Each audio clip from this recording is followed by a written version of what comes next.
Hello students, कैसे आप सभी। उम्मीद है कि आप सभी अच्छे होंगे।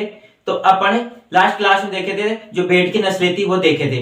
उसके बाद में भेड़ की नस्लें कंप्लीट करने के बाद में आज अपन एक नए टॉपिक से शुरू करेंगे। वो टॉपिक क्या है? वो टॉपिक है ऊंट की नस्लों के बारे में। तो वो टॉपिक क्या है? ऊंट की नस्लें देखेंगे। क्या देखेंगे? ऊंट की नस्लें।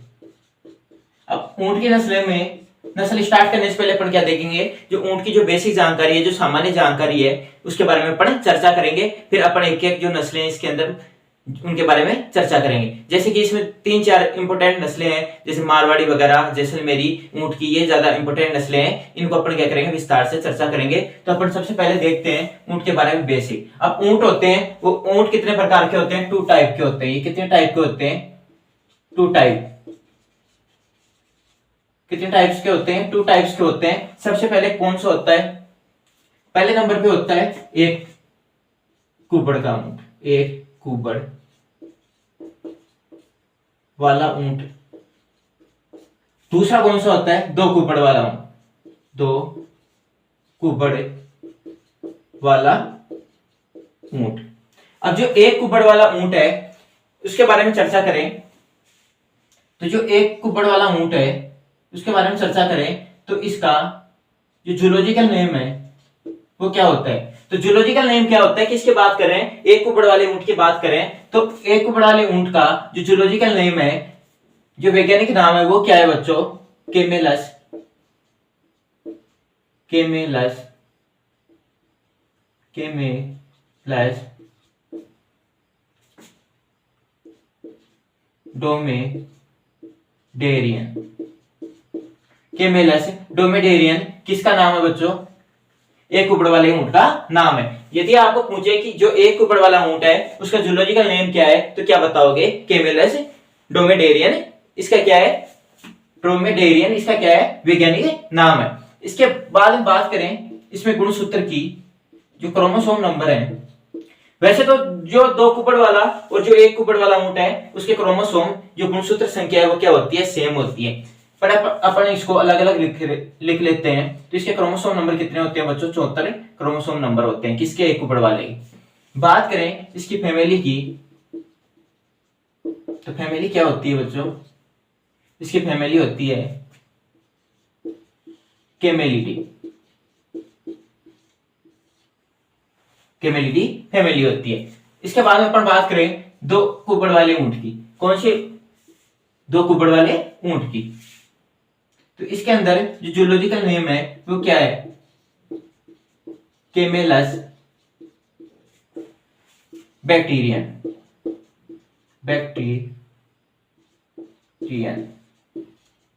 Bactrian Camelus bactrian. साथ ही इसके क्रोमोसोम नंबर भी कितने होंगे? क्रोमोसोम नंबर भी इसके कितने होंगे? 74। फैमिली भी जो कुल, जिसको अपन कुल बोलते हैं, कुल भी क्या होगा? केमेलिडी।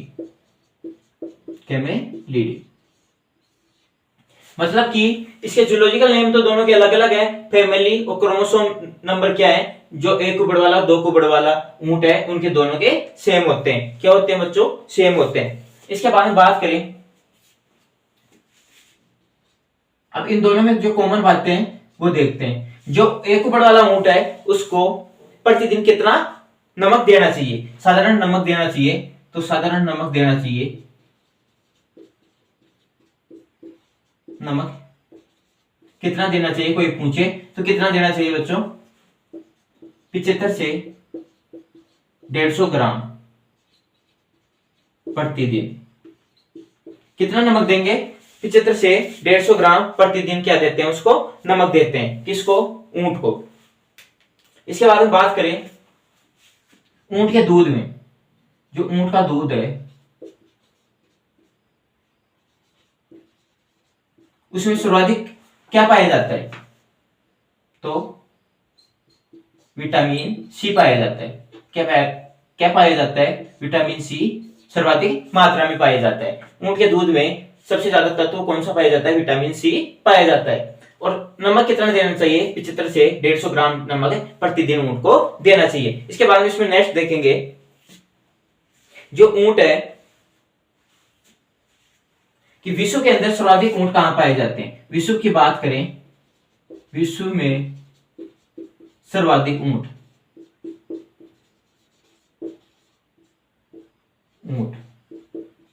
यदि आपसे पूछे कि विश्व में सर्वाधिक ऊंट कहाँ पाए जाते हैं तो क्या बताओगे? सोमानिया के अंदर। कहाँ पाए जाते हैं? सोमानिया देश के अंदर। कहाँ? सोमानिया में।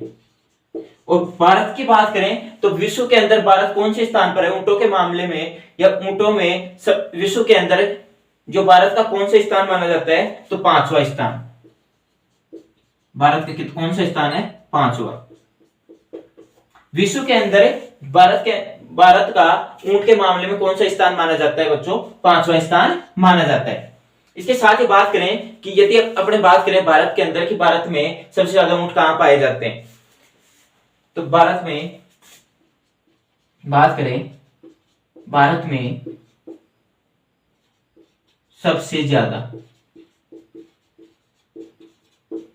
ऊंट कहां पाए जाते हैं? तो ऊंट कहां पाए जाते हैं? राजस्थान के अंदर। कहां पाए जाते हैं बच्चों? राजस्थान के अंदर। क्या बताओगे? राजस्थान। यदि पूछे कि विश्व में सर्वाधिक ऊंट कहां पाए जाते हैं तो कहां पाए जाते हैं? सोमानिया के अंदर। और भारत का स्थान पूछे विश्व में कि ऊंट के मामले में, तो कौन सा बताओगे? 5वां स्थान है। कौन सा स्थान है? 5वां है। और साथ पूछे आपको कि भारत में सर्वाधिक ऊंट या सबसे ज्यादा ऊंट कहां पाए जाते हैं भारत के अंदर, तो क्या बताओगे? राजस्थान के अंदर पाए जाते हैं। अब राजस्थान में भी कहां पाए जाते हैं? राजस्थान में पाए जाते हैं ये जैसलमेर और बाड़मेर के अंदर। राजस्थान कहां पाए जाते हैं? जैसलमेर वह बाड़मेर,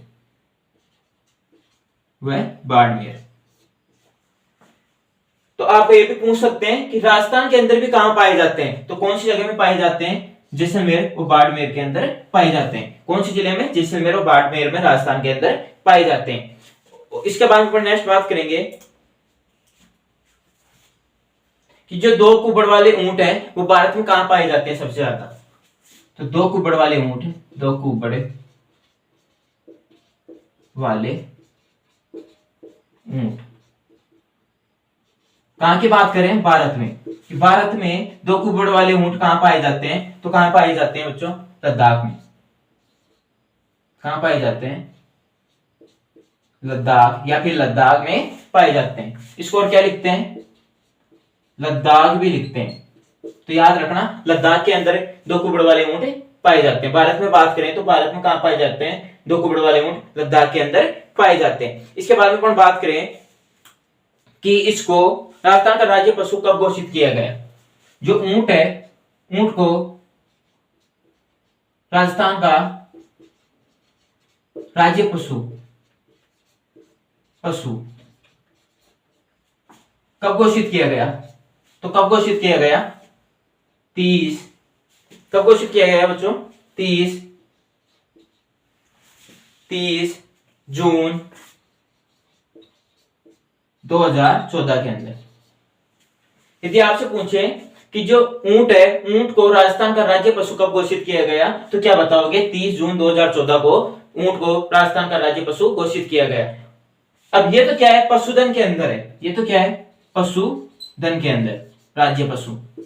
और राज्य पशु वैसे और क्या होता है? चिंकारा। चिंकारा ये किसके अंदर है? वन्य जीव के अंदर। वन्य जीव के अंदर बात करें तो वन्य जीव के अंदर राजस्थान का राज्य पशु क्या है? चिंकारा है। वन्य जीव के आधार पर तो, और पशुधन के आधार पर क्या है? राजस्थान का राज्य पशु क्या है? ऊंट। ऊंट राज्य पशु क्या है? ऊंट है। और इसको कब घोषित किया गया था? 30 जून 2014 को ऊंट को राजस्थान का राज्य पशु घोषित किया गया था। और चिंकारा वन्य जीव के आधार पर क्या है? राजस्थान का राज्य पशु है। इसके बाद में अपन नेक्स्ट बात करेंगे। नेक्स्ट देखते हैं,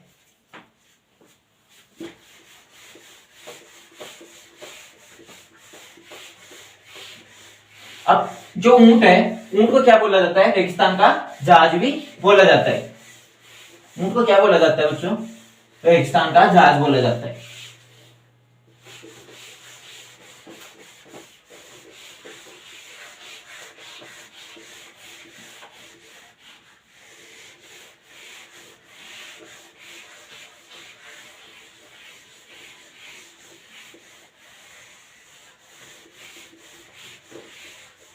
अब ऊंट को और क्या बोला जाता है?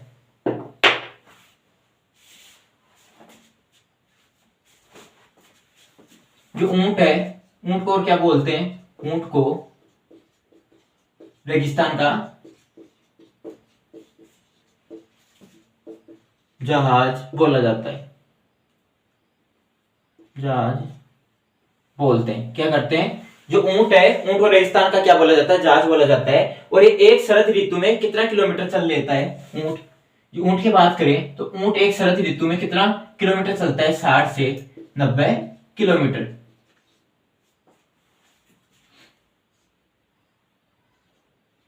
शरद रात, एक शरद रात में कितना चलता है? ऊंट 60 से 90 किलोमीटर क्या करता है? चल सकता है। एक शरद ऋतु में या शरद रात में कितना चल सकता है? ये 60 से 90 किलोमीटर चल सकता है। इसके बाद में बात करें, इसके बाद में नेक्स्ट पॉइंट देखेंगे कि ऊंट का विकास बोर्ड कहाँ है? ऊंट का जो ये ऊंट है इसका विकास बोर्ड कहाँ है? तो क्या बताओगे बच्चों? जोधपुर।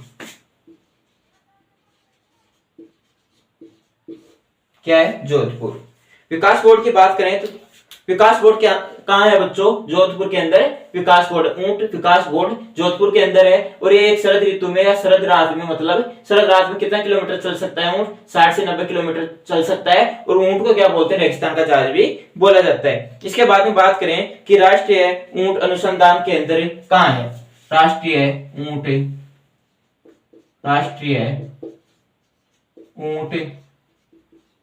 अनुसंधान केंद्र। तो राष्ट्रीय ऊंट अनुसंधान केंद्र कहाँ है? जोहड़बीड़, बीकानेर। कहाँ है? तो साथियों जो राष्ट्रीय ऊंट अनुसंधान केंद्र है वो कहाँ है? जोहड़बीड़, बीकानेर के अंदर है। कहाँ है? जोहड़बीड़, बीकानेर के अंदर स्थित है। इसके बाद में बात करें ऊंट में मध्य में आने का समय। जो ऊंटनी है, ऊंटनी की बात करें तो ये मध्य में कब आती है? मध्य में आने का समय ऊंटनी का, मध्य में आने का समय। तो ऊंटनी मध्य में कब आती है? सर्दियों में। कब आती है? सर्दियों में। और सर्दियों में कब? नवंबर से मार्च के महीने तक। नवंबर से मार्च तक। नवंबर से मार्च तक ये क्या रहती है? मध्य में आने का समय रहता है। जो ऊंटनी मध्य में आती है तो कब आती है? सर्दियों के अंदर आती है। और कब तक? कौन से माह तक? यदि माह भी पूछे तो नवंबर से मार्च के बीच में क्या आती है? ये मध्य के अंदर आती है। अब प्रजनन के लिए जो ऊंटनी है, जो प्रथम बार प्रजनन के लिए कब सक्षम होती है? तो ऊंटनी प्रजनन के लिए प्रथम बार कब सक्षम होती है? कौन सी आयु के अंदर सक्षम होती है? तो ये होती है बच्चों 3 से 4 वर्ष की आयु में गर्भाधान के लिए सक्षम। ऊंटनी 3 से 4 वर्ष की आयु में, 3 से 4 वर्ष की आयु में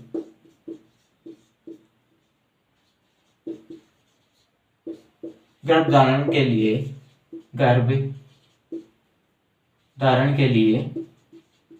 सक्षम।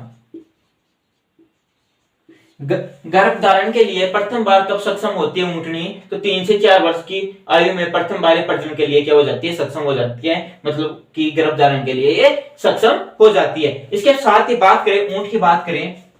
अब ऊंट की बात करते हैं। ये तो किसकी बात कर रहे थे? 3 से 4 वर्ष तो किसकी बात कर रहे थे? ऊंटनी की बात कर रहे थे। अब अपन नेक्स्ट किसकी बात करेंगे? ऊंट की बात करेंगे कि ऊंट प्रथम बार प्रजनन के लिए कब सक्षम होता है या उपयोग या फिर योग्य होता है? तो कितनी आयु में? 5 से 6 वर्ष। कितनी आयु में? 5 से 6 वर्ष की आयु के अंदर। 5 से 6 वर्ष की आयु में प्रजनन योग्य। अब जो ऊंट है जो तो क्या कर रहा है? 5 से 6 वर्ष की आयु में प्रथम बार क्या होता है? प्रजनन के योग्य हो जाता है। कितनी आयु में? 5 से 6। जबकि जो ऊंटनी है वो 3 से 4 वर्ष की आयु में ही प्रजनन मतलब कि गर्भधारण के लिए सक्षम हो जाती है। इसके साथ ही जो ऊंट का मतलब जो ये ऊंट है, नर पशु जो ऊंट है, इसका अपन को कैसे पता चलेगा कि ये प्रजनन के लिए योग्य हो गया? तो एक तो क्या होगा, इसके मुंह से क्या होगा, जागदार, जागदार क्या निकलेगा, लार निकलेगी, जागदार, जागदार लार निकलेगी। क्या होगा, जो इसकी लार होगी वो क्या होगी, जागदार होगी। जब ये प्रजनन के लिए योग्य हो जाएगा, 5 से 6 वर्ष का हो जाएगा, तो अपन को कैसे पता चलेगा कि अब ये प्रजनन के लिए योग्य हो गया है ये ऊंट? तो क्या होगा, उसके अंदर जागदार लार निकलेगी, साथ ही साथ और क्या होगा, साथ के साथ होगा जो उसकी तालू है,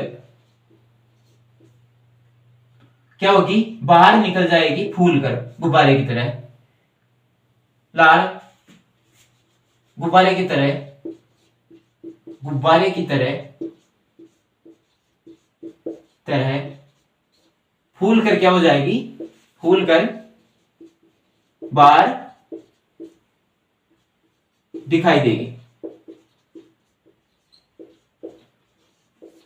तो क्या होगा, जो उसकी तालू होती है ऊंट की, वो क्या करेगी, गुब्बारे की तरह फूल के बाहर आ जाएगी। तो आप उससे भी पता लगा सकते हैं कि ऊंट क्या है, कि प्रजनन के लिए योग्य हो चुका है, या फिर उसके जागदार लार को देख के भी आप पता लगा सकते हैं। इसके बाद में नेक्स्ट पॉइंट की बात करें कि जो ऊंट है, ऊंट को कितना % हरा चारा देना चाहिए? तो कितना % हरा चारा खिलाना चाहिए? तो ऊंट को कितना %? 25% हरा चारा देना चाहिए,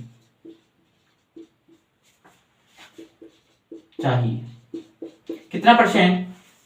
जितना भी अपन उसको आहार दे रहे हैं उसका कितना %? 25% तो उसको क्या देना चाहिए, जो हरा चारा है वो ऊंट को देना चाहिए। अब ऊंट अपने शरीर भार का कितना % खाता है? यदि आपसे कोई पूछे कि ऊंट अपने शरीर भार का कितना % आहार खाता है, तो कितना % आहार खाता है? 1 से 1.5%। कितना? 1 से 1.5% क्या खाता है ये, अपने शरीर भार का, अपने शरीर भार का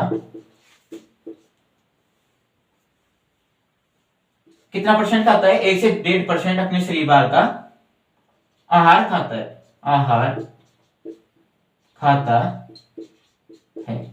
कितना % खाता है? 1 से 1.5% ये अपने शरीर भार का आहार खाता है। जितना उसका बॉडी वेट होगा उसका 1 से 1.5% वो क्या करता है, शरीर भार या अपने शरीर भार का आहार खाता है, जो भी कौन सा, शुष्क आहार, शुष्क आहार, कौन सा, शुष्क आहार खाता है। कितना %? 1 से 1.5%। शुष्क आहार की बात करें बच्चों, यहाँ किसकी बात करें, शुष्क आहार की बात करें, कितना खाता है? 1 से 1.5% खाता है। इसके बाद में अपन नेक्स्ट देखें इसके अंदर, तो ऊंट में के दूध में कौन सा तत्व पाए जाते हैं? ऊंट के दूध में बात करें, दूध में तत्व, मतलब ऊंट का मतलब ऊंटनी के दूध में कौन सा तत्व पाया जाता है? तो कौन सा तत्व पाया जाता है? लाइसोजाइम व इंसुलिन। कौन सा तत्व पाया जाता है? लाइसोजाइम, लाइसोजाइम, लाइसोजाइम, लाइसोजाइम व इंसुलिन, इंसुलिन।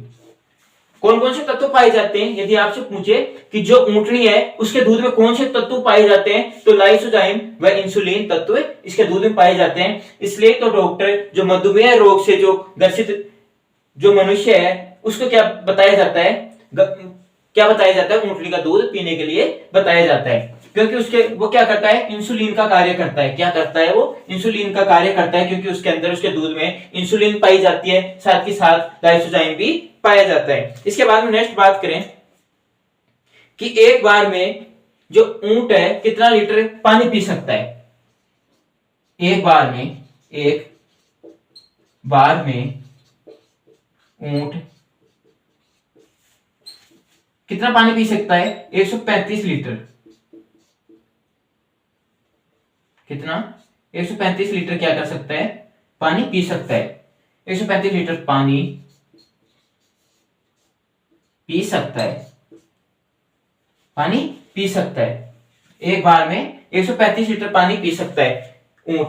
और उसको एक दिन में कितना पानी की आवश्यकता होती है? तो 18 से 36 लीटर। एक दिन में यदि पूछे, एक दिन में ये तो बात किसकी कर रहे थे, एक बार के अंदर बात करें तो एक बार में वो कितना पानी पी सकता है। अब अपन क्या बात कर रहे हैं, एक दिन के अंदर उसको पानी की कितनी आवश्यकता होती है। तो एक दिन में ऊंट को कितनी पानी की आवश्यकता होगी, 18 से 36 लीटर पानी। आवश्यकता तो कितनी होगी, उसको एक दिन में कितनी पानी की आवश्यकता होगी, 18 से 36 लीटर। पर वो पी कितना सकता है एक बार में, 135 लीटर तक पानी पी सकता है। और इस पानी को वो कहां संग्रहित करता है, अपने आरबीसी के अंदर संग्रहित करता है, क्योंकि वो अपने आरबीसी को कितना कितना गुना बढ़ा लेता है, 240 गुना बढ़ा लेता है। अपनी आरबीसी का आकार 240 गुना बढ़ा लेता है। ऊंट क्या करता है, अपनी आरबीसी का आकार 240 गुना बढ़ा लेता है। तो उसका पानी का यदि वो स्टोरेज कहां करेगा, आरबीसी के अंदर कर लेता है। इसके साथ ही नेक्स्ट पॉइंट देखें,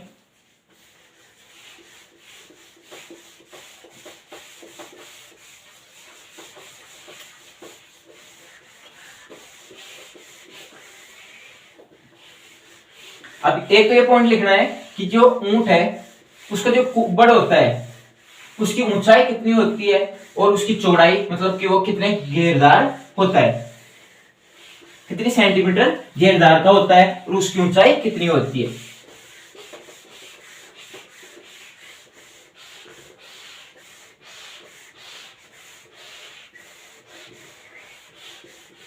पहले तो ये देखेंगे,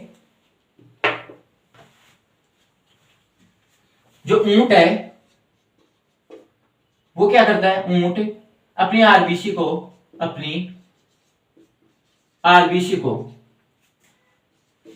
240 गुना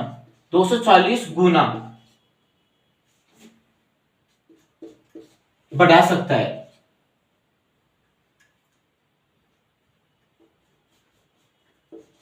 कर सकता है। जो ऊंट होता है वो अपने आरबीसी को कितना गुना तक कर सकता है, कितने गुना बढ़ा सकता है, 240 गुना तक बढ़ा सकता है। इसके साथ ही बात करें कि जो ऊंट है, ऊंट में जो कुब्बड़ है उसकी ऊंचाई कितनी होती है। जो ऊंट है, इस ऊंट के कुब्बड़ की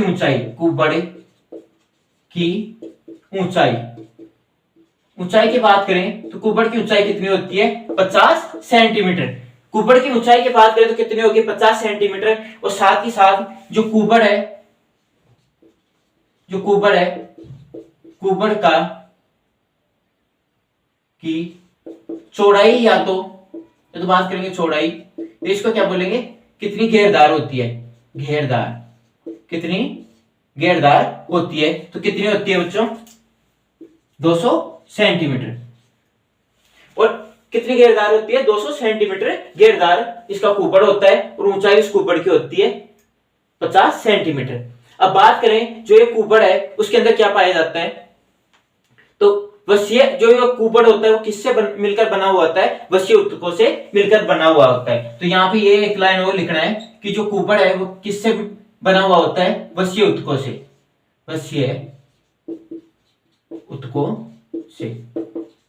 अब जो वसीय उत्तकों से बना हुआ है जो कुब्बड़ है ऊंट का, जो कुब्बड़ इस प्रकार से जो कुब्बड़ निकला हुआ होता है वो किसका है। इसकी चौड़ाई की बात करें तो 50 सेंटीमीटर। साथ के साथ इसकी जो घेरदार जो घुमाव है इसका वो कितना है, बात करें इसकी चौड़ाई की, मतलब कितनी है, 200 सेंटीमीटर। कितनी है बच्चों, 200 सेंटीमीटर है। साथ ही साथ जो ये कुब्बड़ है, ये कुब्बड़ किनसे मिलकर बना हुआ होता है, वसीय उत्तकों से। किससे, वसीय उत्तकों से।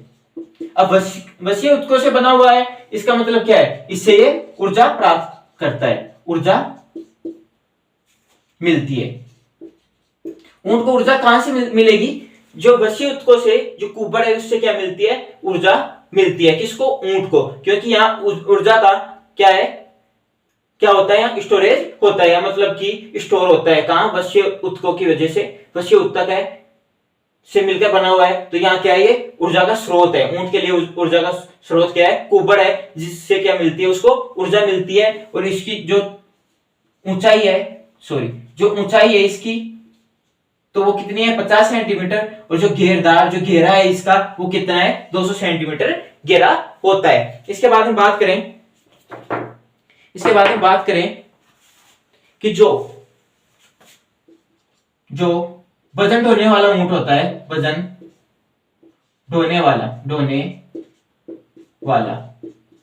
ऊंट, वजन ढोने वाला या फिर वजन उठाने वाला जो ऊंट होता है उसको क्या बोलते हैं? उसको क्या बोलेंगे? जो वजन ढोने वाला ऊंट है उसको क्या बोलेंगे? लद्दू। लड्डू नहीं, लद्दू ऊंट।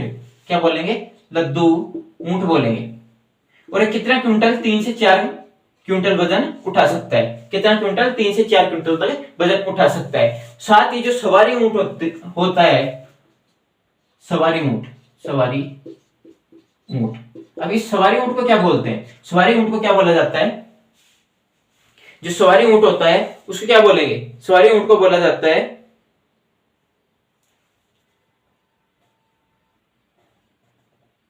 नहीं, जो बैठने के काम आता है उसको सवारी ऊंट बोला जाता है। सॉरी, जो बैठने के काम आता है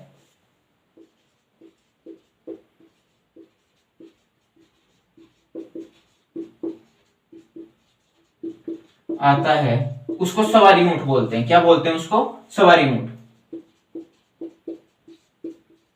जिसके अंदर अपन बैठते हैं उसको क्या बोलेंगे? सवारी ऊंट। और जिसके अंदर अपन वजन उठाने का काम करते हैं उसको क्या बोलते हैं? लद्दू ऊंट बोलते हैं। जिसके अंदर अपन 3 से 4 क्विंटल वजन उठा सकते हैं। इसके बाद हम बात करेंगे कि जो ऊंट है, जो ऊंट पर जो कुल खर्चा है उसका आर पर कितना खर्चा आ जाता है? जो ऊंट है, ऊंट का कुल आर, ऊंट का कुल खर्चे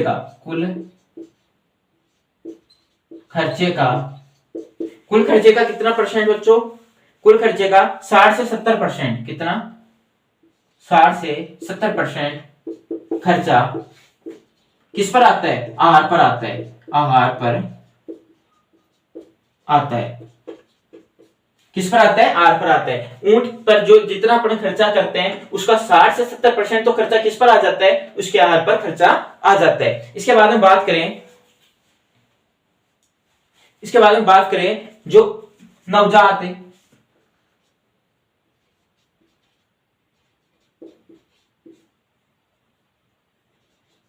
ऊंट है, मतलब कि जो छोटा बच्चा है ऊंट का, उसमें वजन कितना होता है? तो 35 से 40 केजी। यदि आपसे पूछे कि जो नवजात बछड़ा होता है उसके अंदर, जो नवजात मतलब कि जो ऊंट का बच्चा होता है उसके अंदर वेट कितना होता है? तो 30 से 35 केजी होता है। नवजात ऊंट का वजन 30 से 35 केजी होता है। साथ ही इसमें बात करें कि ऊंट के देवता, यदि आपसे पूछे ऊंट के देवता, तो ऊंट के देवता कौन है? ये तो आपको सभी को पता होगा कि ऊंट के देवता किसको बोला जाता है? पापू जी को। ये तो आप आर्ट और कल्चर के अंदर भी पढ़े होंगे कि जो ऊंट के देवता है उसको क्या बोला जाता है? पापू जी बोला जाता है। जो ऊंट पालने वाली जाति को क्या बोला जाता है? साथ ही साथ बात करेंगे ऊंट पालने वाली जाति को क्या बोला जाता है? ऊंट पालने वाली जाति, ऊंट पालने वाली जाति। अब ऊंट पालने वाली जाति को क्या बोला जाता है? राइका। क्या बोला जाता है? राइका या फिर रेबारी या फिर राइका। रेबारी और राइका किसको बोला जाता है? जो ऊंट पालते हैं उस जाति को रेबारी या फिर राइका बोला जाता है। इसके बाद में ऊंट की आवाज को क्या बोलते हैं? इसके बाद हम बात करेंगे ऊंट की आवाज को क्या बोलते हैं।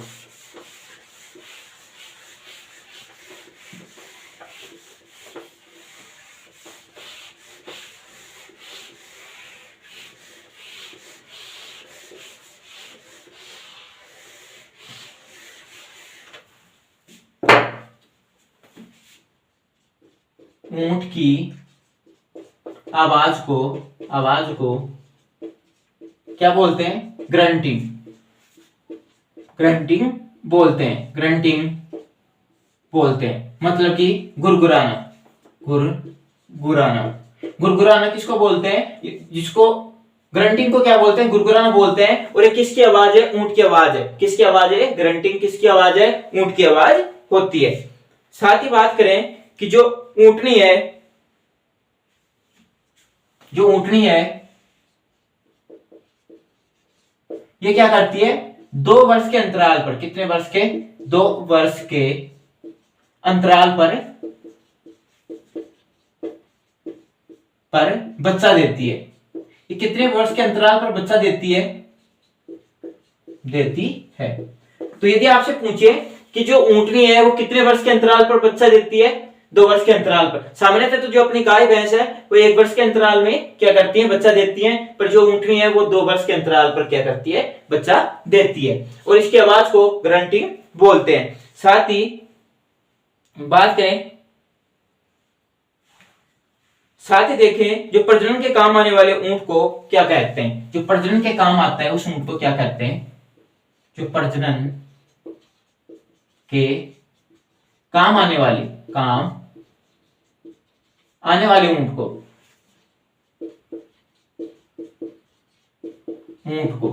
जो प्रजनन के काम आता है उस ऊंट को क्या बोलते हैं? माही ऊंट बोलते हैं। क्या बोलते हैं? माही ऊंट।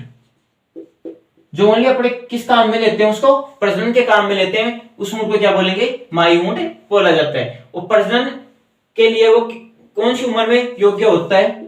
तो 5 से 6 वर्ष की आयु में। 5 से 6 वर्ष, जो मैंने पहले बता चुका हूं कि 5 से 6 वर्ष की आयु में क्या होता है?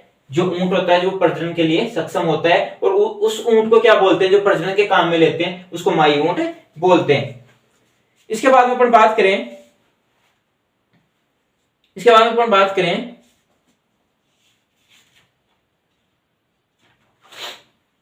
जो दुग्ध काल है ऊंटनी का, जो दुग्ध काल कितना होता है बच्चों? वह होता है 14 से 16 माह। कितना होता है? यदि आपसे पूछे कि जो ऊंटनी है उसका दुग्ध काल कितना होता है, तो 14 से 16 माह उसका दुग्ध काल होता है। और उसके मध्य में आने को क्या कहते हैं? ऊंटनी के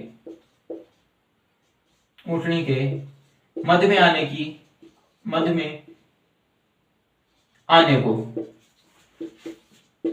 को क्या बोलते हैं? रट्टे। क्या बोलते हैं? रटिया, या फिर क्या बोलते हैं? मस्ते बोलते हैं। रटिया मस्ते बोलते हैं। जब ऊंटनी मध्य में आने के लिए योग्य होती है तो उसको क्या बोलते हैं? रटिया मस्ते बोलते हैं। क्या बोलते हैं? रट्टे या फिर मस्ते बोलते हैं।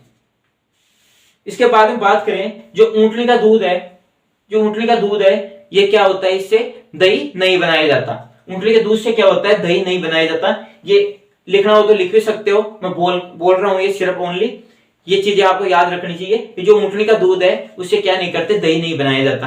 अब क्यों नहीं बनाया जाता? क्योंकि ये किण्वन की जो इसमें क्रिया होती है वो क्या होती है? धीमी होती है। जो किण्वन की जो प्रक्रिया होती है, मतलब कि दूध से दही बनाने की जो प्रक्रिया होती है उसमें क्या लगता है? टाइम लगता है। इसलिए अपन क्या करते हैं? ऊंटनी के दूध से दही नहीं बनाते। साथ के साथ क्या होता है? जो ऊंटनी का दूध से अपन जब दही बनाते हैं तो उसमें क्या है? क्वालिटी भी अच्छी नहीं रहती। क्या नहीं रहता? मतलब वो गाढ़ा नहीं रहता। और अच्छी क्वालिटी का क्या नहीं बनता? दही नहीं बनता। इसलिए ऊंटनी के दूध से अपन क्या नहीं करते? दही नहीं बनाते। और ऊंटनी का दूध क्या होता है? सफेद होता है। क्या होता है? सफेद होता है। यदि लिखना चाहो तो लिख भी लेना कि इसका दूध कैसा होता है? दूध होता है सफेद। और इसके दूध से क्या? दही नहीं बनाते।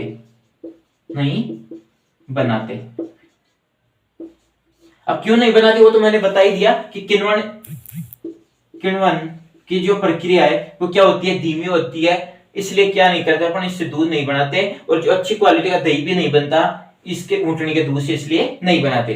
तो आज जो अपन है जो ऊंट के बारे में जो सामान्य जानकारी थी कि इसके कितने प्रकार का होता है, साथ के साथ इसे नमक कितना देना चाहिए, प्रतिदिन नमक कितना देना चाहिए, ये कितना लीटर एक बार में दूध मतलब कि पानी पी सकता है, और एक दिन में इसको पानी की कितनी आवश्यकता होती है, और इसे रेगिस्तान का जहाज किसको बोलते हैं, और जो राज्य पशु है वो किसको बोला जाता है और इसको कब घोषित किया गया था ऊंट को। तो जो जितनी भी ऊंट से रिलेटेड जितनी भी सामान्य जानकारियां थी वो अपने आज क्या है क्लास में देख लिए हैं। कल अपन क्या करेंगे, जो ऊंट की जो नस्लें हैं, मेन 3-4 नस्लें हैं जैसे जैसलमेरी, मारवाड़ी वगैरह, उनके बारे में अपन क्या करेंगे कल चर्चा करेंगे। तो आज के लिए इतना ही, धन्यवाद।